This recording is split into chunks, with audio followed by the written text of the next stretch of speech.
It's May the 23rd, 2012. This is 508, a show about Worcester. Today on the show, I'm Mike Benedetti with Brendan Melican. Hi, hey, Brendan. How are you? I'm doing good. I'm going to lean the camera a little bit to hear you better on the show. This is a program where we talk about public affairs in Worcester. We're going to skip a couple of obvious topics of the week because we would like to bring a little more firepower to them when we talk about them on the show. But today we will be talking about government transparency. We will be talking about beer pong, unionization, the smock, wrecking devices, and Jose Canseco. We got a Facebook comment saying, I think Jose deserved his own episode. Don't water it down with trivial topics like the tax rate, crime, and transparency. If we were talking about what Jose Canseco deserved, the city would change its name for this summer to Canseco City.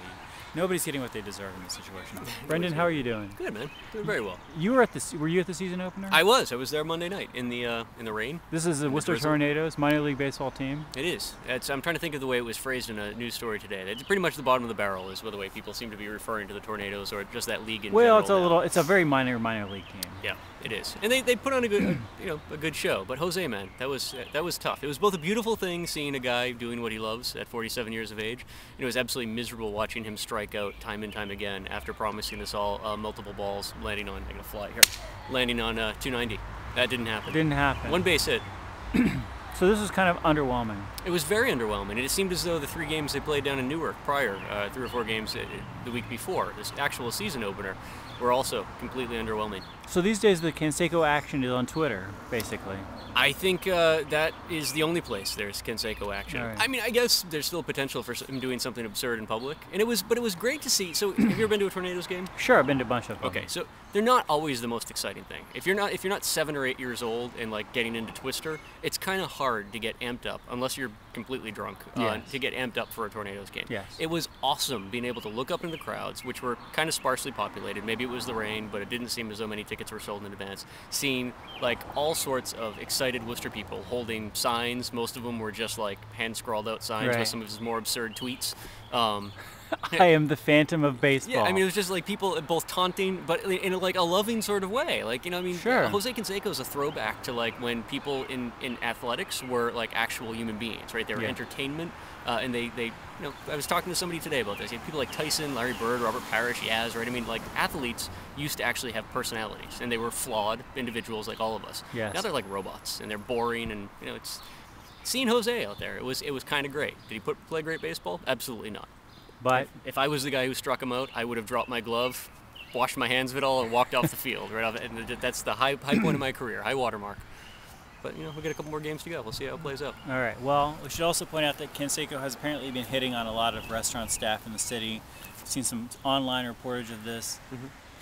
I want to say, echoing one of Worcester's many slogans, "No place for player hate." Mm-hmm. Don't hate on Jose Canseco. Don't hate him because he's Jose Canseco. Celebrate him for this. Don't hate the player, hate the game. Don't hate either the player or the game. The game is pretty cool too. The game is not flawed. It's the people who are in it. Well, then it brings us back to games don't hating kill the player. people. Bullets do. That's a good point. Yeah, man. I don't know. Well, that's the other thing I meant to ask you too. So all the reporting about him hitting on waitresses and failing miserably. Yes. Does that mean that like Worcester has now become a hub for like national and international journalism because people are just trying to? Are there like freelancers from like major like gossip blogs now like hovering around Worcester watching our every move? Are you asking me how do we? Well, are you asking me how do we have all these leaked Canseco? Either who's ratting him out from the front lines of local bars, or do we have? I think the big question is how does that even happen? Like, let's say you work at Pizzeria Uno, and all the staff is like, "What is the deal with Jose Canseco? Always hanging around here, hitting on us all the time, striking out all the time." Someone could write an email. Like, but I guess the question is like, how does that connect to like internet journalism? I don't know. I bet you people put it on Facebook. I bet you people scan it in, put it on Facebook, and then the connection happens that way. But who knows? I'm just wondering if Worcester is going to become a hub for gossipy activity. Only if people become much more interested in Jose Canseco. Or much more interesting in general. All right. Also on the show today, we're not going to talk about one special Worcester-related door opening device this week, though we will be talking about it soon. This could be the best thing of all time. This is the #1 5-way dream of mine. Could be coming true. But do you want to show off? Oh yeah, absolutely. I got another kind of door opening device. What is this? Thing. This is called the trucker's friend.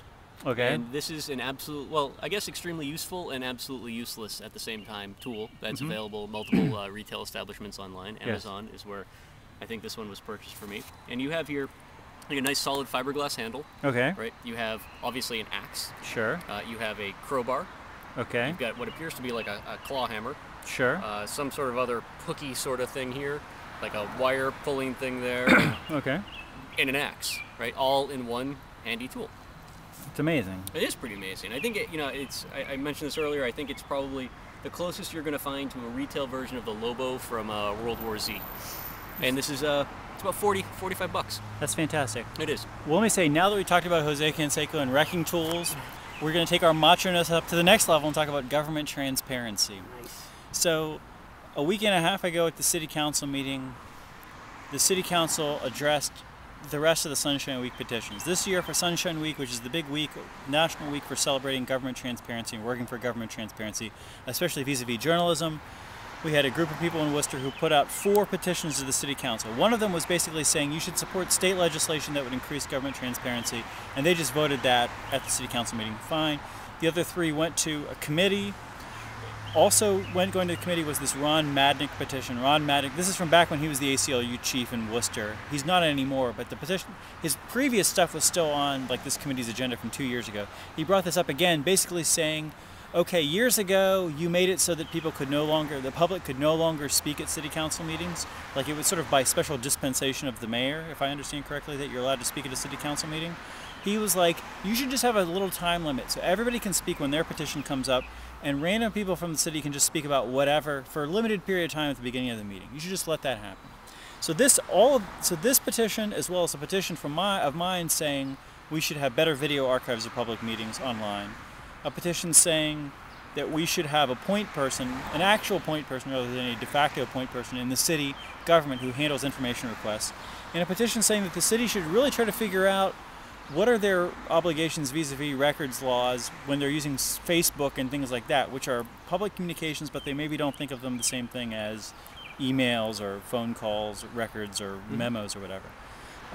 And then this Rules Committee, which is chaired by the great new City Councilor George Russell, these all were passed by the Rules Committee. And it was actually interesting, Brendan, to compare the clerk's notes / summary of this meeting with what it was actually said, because I think it was actually not the same thing. Ron's, I have to try to get this video online somehow. Ron's petition that you can speak to your own petitions at a city council meeting, I think they said this is good. And the thing about the public in general should have a period to speak, they were like, we're going to recommend this as like a trial basis. Yeah. But in fact, it was just all kind of as the same thing together when it finally made the notes. Also, and Ron Madnick and I both remember this very vividly because it was so weird. I think that the Rules Committee also said that they wanted to ask the city manager to have city employees talk to me about video archiving, which I don't want to talk to people about video archiving. Like, I don't think that that's an important part of the process, but it was just an interesting thing that kind of stuck in people's heads, and it didn't make it to the actual resolution as written down. Why would that responsibility be put on you? I don't know. You would think that we would have people who... No, I don't think... I think it was just... No, they're just sort of like... they're just sort of freestyling, like, okay, Benedetti has this thing about video archives. Yeah, we should have this. Oh, how about this? Oh, this too. Okay, great. Do we all agree? Yes. Okay, great. And then the clerk just writes down, improve the video archives. Thank you. All right. Moving on. And moving on. Anyway, so the city after... there was a long meeting last week. Yeah. I'm sure I wasn't at this most recent one, but this one was a long meeting, and then at the very end, the city council was like, sure, we'll just vote for them all. They didn't even have a roll call for some of them. I totally understand that the concern, speaking to Ron's petition, I understand that there's always the concern that somebody like from the public is going to come in and like filibuster a meeting and we'll be there to 5 o'clock in the morning on a Wednesday, still waiting for someone to wrap it up. It could happen, but it strikes me just as odd that like that outlier would be the rationale to try and box into the corner, like what is kind of a standard in open and transparent. The idea of being able to petition your government, like it was not. I hope everybody would hear the phrase like petitioning one's government and recognize that it's kind of an important part of our society. To be able to speak as well as write it on a piece of paper. Yeah, it was. It was very interesting having the clerk there, the great David Rushford there, because he was able to sort of he had talked to different town clerks and I guess city clerks in the area. And said, like, what do you do? Sure. and they were like, we have an open comment period, and nobody abuses it. It's not a problem. So. Yeah, and it was actually interesting. Rushford also had an interesting comment at that meeting where he said that he felt that a legislative body like the city council operates well when most of the business happens in committee. So he was actually, he was kind of like, it's good to have people be able to talk to their petitions at the city council, but it's probably not. Since everything is sent to committee, people probably don't need to speak to the city council before it gets sent to the committee. And they potentially don't even need to speak to the city council afterwards. Like, they might want to, but it's not necessarily going to be a helpful part of the process. Like, really, people need to be focused on speaking to their petition at the committee meeting, because really you can have a conversation. And it has to be germane to the overall conversation, right? It can't just be people wanting to come in and give a critique on Rick Rushton's tie. Oh, I'm sure. Well, and that, I mean, I'm ready to step up and make that happen. Sure, but you could probably find a better forum to do so, and a more constructive one at that. Right? And that's all I'm saying. Is that it's now I'm starting to limit. You're talking about city council meeting, and you're saying that it would not. You're saying that okay. You're saying that it would be distracting from some sort of important focused business, but no, it would just distract them from grandstanding about nonsense. This is true. Anyways. Moving on. Anyways, so basically all of the Sunshine Week stuff passed. Well, congratulations. With no hitches. Yeah, and it was fun. It was really fun being at it. I had never put forth a petition and then followed it into the committee and then followed it back out of the committee. Yeah, the committee is a much less formal thing than the city council meeting. Like, I was like, I'm going to stand at this podium. And they're like, no, just sit at the table and let's just rap. Let's just have some straight talk, some tough talk about video archives. And it was good. And so. I still am looking forward, though, to see how we flesh out archiving or record keeping when it comes to social media stuff. Yes. That's the thing that I think is going to be interesting. This is definitely the next step. Well, because regardless of what the city does and puts together for a policy, the state laws on record keeping already exist. So one could make an argument that the now deleted chief of police Twitter account, right, was a matter of public record, right? Yes. Depending on what devices were used to create it. I know the chief would make the argument that it was his own personal account, but depending on the devices that were used to create it, there could be an argument made for it being subject to public record or records request. And then you get into the issue of who the archivist is, who's the keeper of those records, and do they even exist anymore because the account has been deleted. So it's not that anyone needs those records, but an example of we're kind of sloppy with some of that stuff now. I mean, that's the thing is I think that this is sort of like saying, let's get this right, so that if it does become important, and it will become important in certain cases, that we're actually doing the right archiving. And the next step of this process is definitely to continue bird dogging these things and see how is this actually implemented. Are people able to speak in meetings? I wasn't at this last city council meeting, so I don't know. Like, now that people theoretically can speak, did people just stand up and speak? I don't know. Welcome to the 20th century, Worcester. Welcome to the 20th century, addressing your public officials at a meeting. It's pretty amazing. Worcester's beer pong team getting back into macho nonsense after talking about government transparency. Worcester's beer pong team did compete at the East Coast Championships, and I'm told via Facebook we're number 9 of 28 teams at the East Coast Beer Pong Championships. That's really impressive. Good job, Worcester. Good job, Worcester. Are they getting the key to the city? I don't know if they're getting a key to the city. They should get some kind of a stein to the city, I guess. A stein to the city. I would expect a meeting with the mayor. I'm sure the mayor's office is on top of this. I don't know. I mean, that's would they play a ceremonial round of beer pong with the mayor? That'd actually be awesome. That would be pretty great. That would be pretty cool. Getting back away from macho nonsense for a second. There's the maintenance workers, groundskeeping workers, and housekeeping workers at Becker College in Worcester are trying to unionize with the SEIU representing them. There are 45 of these people, and a majority of them have submitted a petition to the National Labor Relations Board asking for this SEIU representation. The administration, of course, of Becker is opposing this. So I'm not a Becker person. I have no inside things with Becker. All I can comment on really is the president's of Becker's letter that he sent to these workers, which, based on the letter, I don't think Becker is opposing this very strongly, but the letter may not be representative of their campaign as a whole. My favorite paragraph, my favorite 2 sentences of the letter was, "The recently enacted core values statement unites us as a common body and guides our work and how we conduct ourselves. If this unionization effort is successful, we will become adversaries, no longer working toward a common vision, mission, and purpose." So basically the president is saying, you don't need a union because we have a mission statement. We have a mission statement, people. Come on, what more do you want? Think big, guys. I just love that. Also, he never explains in the letter, he never at all explains in the letter or comments in the letter on why they will become adversaries. Like, does he expect the union will lead these workers away? Well, because the union has its own mission statement. You can't have two diametrically opposed mission statements. He doesn't say this, though. I think potentially he could become, is he implying that the college is going to switch their mission and become the enemy of these workers? That's why they'll become adversaries? I don't know. But I mean, unless Becker adopted their mission statement from SEIU, it's possible that their mission statements might overlap. They might interfere with one another. I don't know. Anyway, I don't think Becker took this letter very seriously. Comma use was poor, and they did not punctuate their dashes correctly. Seems to be a lot of. I think they just wrote it pro forma. But there seems to be a lot of examples lately, and I say this as a terrible speller and one who has zero control of proper use of grammar. Right. A lot of terrible spelling and grammar usage coming out of the higher education circles as of late. I don't know. I'm just noticing that. I don't know. Anyway, like if I said, I'm picking up on your terrible grammar and spelling, there's a problem. There you go. Anyway, I don't want to put too much weight on this letter. Like I said, it's kind of a crudely written letter, but I thought that was an interesting part of it. And yeah, we'll see what's going forward. That's just that's our only information that this program has about this unionization attempt. Also, speaking of petitions, this is kind of amazing.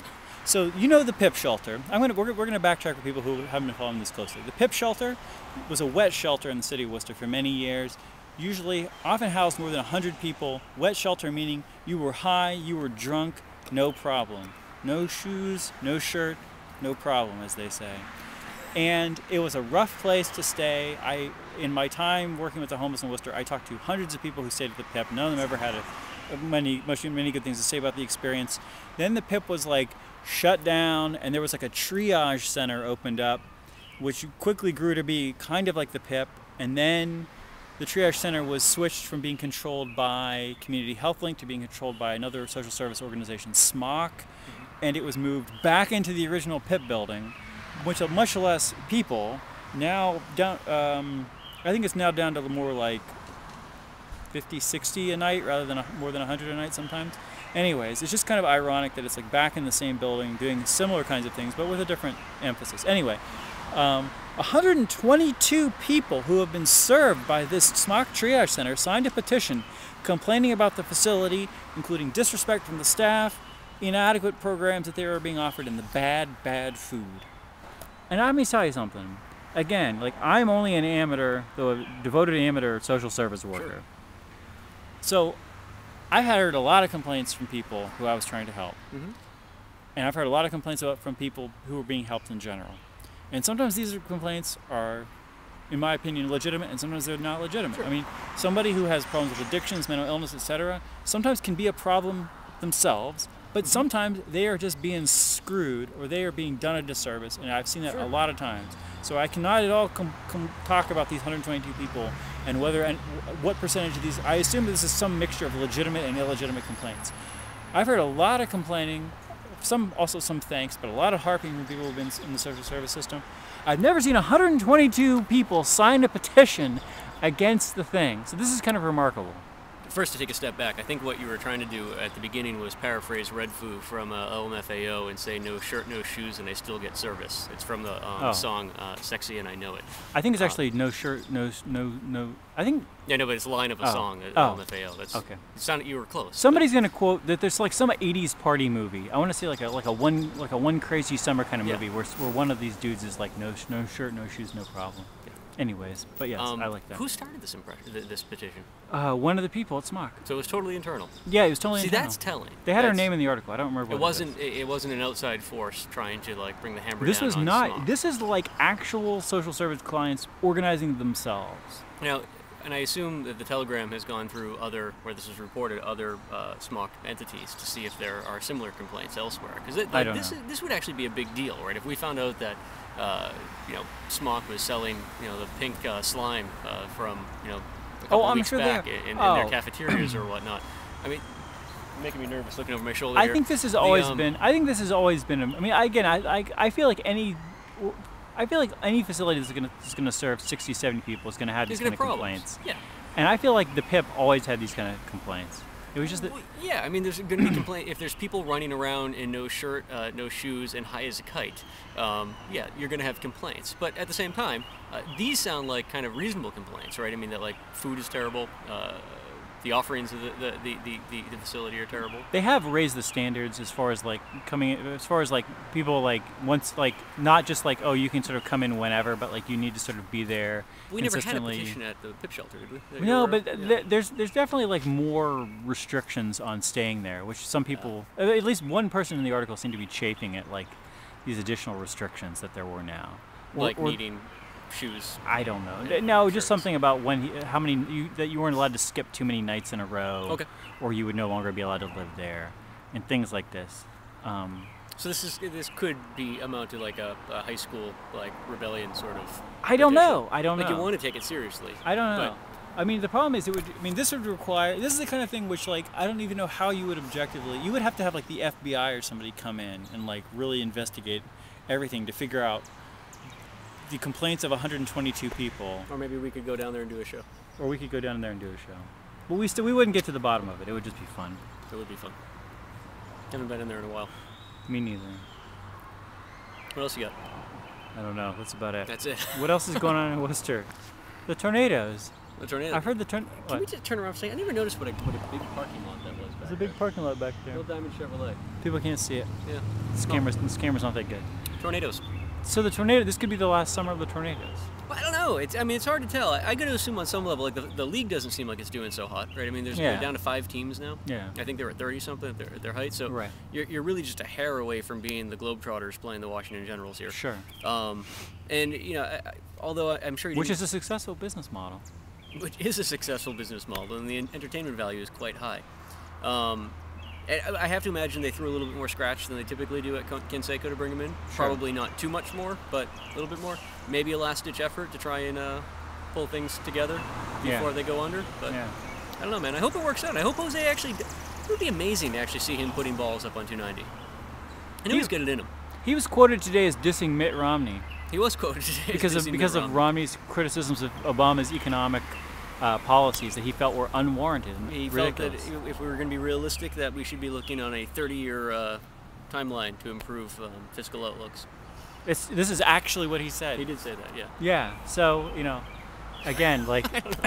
But the crux of that story was that we should all be aware that Jose is trolling us, and whether we want to acknowledge it or not, we're all willing participants in his big game, and nobody even knows where it goes. It's just kind of awesome to watch. I feel like this show we have been hopefully enthusiastic participants in his trolling of the city. I encourage it. Have you heard it back from him? You've tweeted at him a lot. Have you heard it all? Nothing. Back at all? I think my tweets have been too serious. All right. He seems like he's only willing to engage people who he can make like homophobic remarks to, or other sorts of slights or whatnot. It's not he's not the most eloquent guy when it comes to tweeting. Case could also be made that it's not him tweeting, but we don't know. Nobody knows. We don't know who it is. Some of it has to be. Yeah, because you can actually sit at a Tornadoes game, watch him in the dugout, and you can see his thumbs aren't moving. And there's tweets appearing? There might be. All right. I'll look behind the curtain, Mike. Well, hopefully people are not disappointed. We've talked a lot about Jose Canseco today. There's a lot to talk about. There's some we need crime. to get Jose Canseco on the show. That's one of the things we can do. Let me tell you, people, if Jose Canseco hits on you, just ask him to be on the show. People, like, his phone number is now public knowledge, but I don't want to call this phone number because this is a phone number to be used, like, if you're interested romantically. Yeah. Well, right? maybe... I don't want to abuse it. Let's do it this way.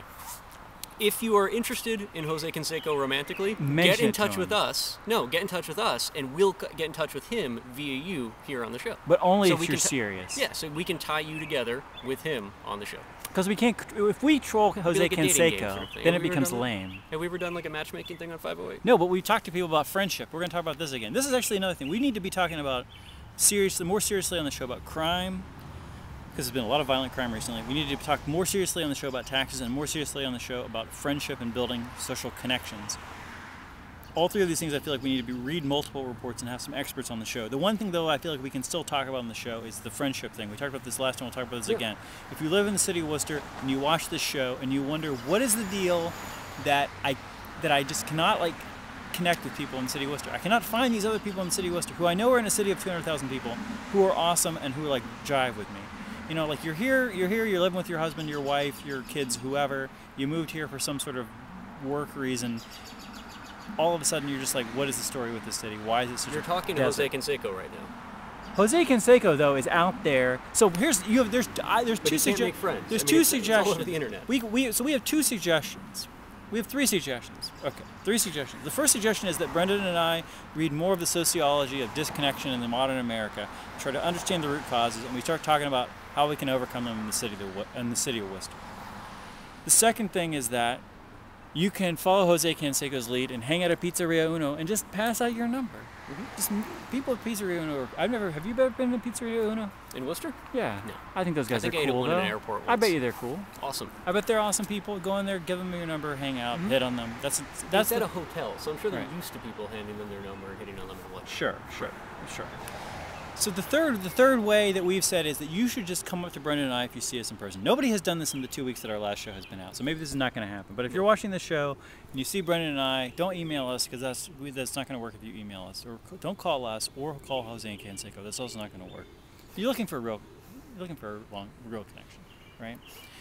Come up to us and just say, dude, I hear you talking about friendship on the show, and we'll talk to you and we'll try to say like, hey, you know who you should be hanging out with, or you know where you could go, or whatever, and we'll just try to understand your plight, because this is not about people who are like whatever. But, you know, this is not about you. This is about the city of Worcester and America being a hard place to make this happen. That was patriotic. The weather's been terrible for the last couple of weeks. That may be why nobody's come out and approached us. It's been raining a lot. But if you are going to come out and approach one of us, don't like surprise anyone. Don't like jump out or anything like that. Like do a casual sort of. If you're not if you're having a hard time meeting people, it's very possible that you're kind of awkward when it comes to meeting new people. Feel free to just jump out, but otherwise. That would be terrifying. Just come up and say hi. Yeah, just come up and say hi. Anyway. Casual. There you go. All right. Nothing aggressive. All right. So I feel like we talked about friendship, we've talked about government transparency, we've talked about unionization, we've talked about homeless services, we talked about... Walking around with this is probably not encouraging anybody to come up and say hi. I gotta leave this at home. I don't know. There's some people who like the reason they just feel a little awkward and they're really into edged weapons, and they just no one to talk to. There's nobody walking around with edged weapons in Worcester. Anyway, we're glad that you're watching this show. We're glad that you're being our friend via the internet or by WCCA TV 13. I'm Mike Benedetti. This is Brendan Melican. This is 508, a show about Worcester. Email us at pieandcopy@gmail.com if you got any comments, or if your name is Jose Canseco. And we'll talk to you next week. Bye-bye.